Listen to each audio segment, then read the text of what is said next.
Le projet Oasis comprend un volet d'évaluation de l'effet climatique des transformations des cours. Même si les travaux n'ont pas encore été effectués, on peut déjà en dire quelques mots. Cette évaluation climatique est d'abord basée sur les données des stations météo fixes installées dans chacune des cours, ainsi que sur l'espace public à proximité.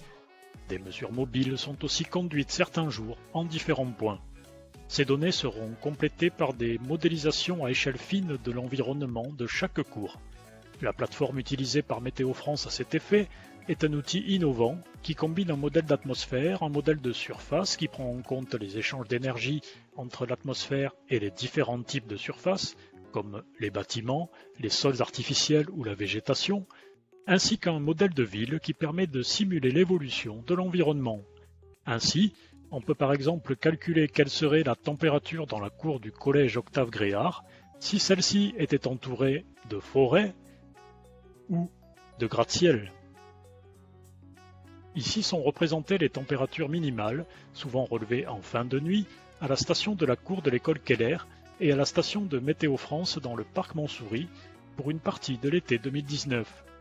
On voit que les deux courbes suivent la même évolution. C'est normal. Quand le temps se réchauffe au parc Montsouris, il se réchauffe aussi à l'école Keller. Mais on constate aussi qu'en général, les températures minimales de la cour, en rouge, sont un peu supérieures à celles du parc Montsouris, en noir. Et c'est notamment le cas lors des nuits les plus chaudes. L'écart atteint alors 3 degrés, voire plus.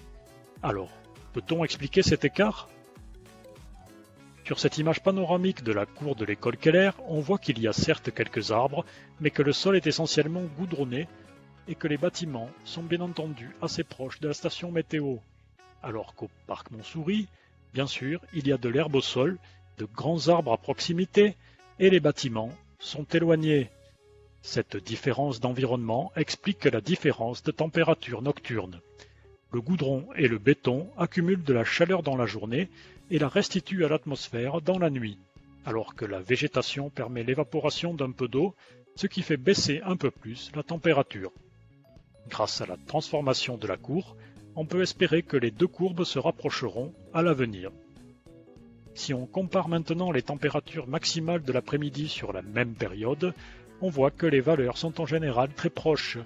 Le phénomène dont on a parlé ne disparaît pourtant pas complètement, mais il faut dire que grâce aux bâtiments et au feuillage des quelques arbres, la station de la cour de l'école Keller est souvent protégée du soleil. L'évaluation climatique des transformations liées au projet Oasis se poursuivra au deuxième semestre 2020, ainsi qu'en 2021.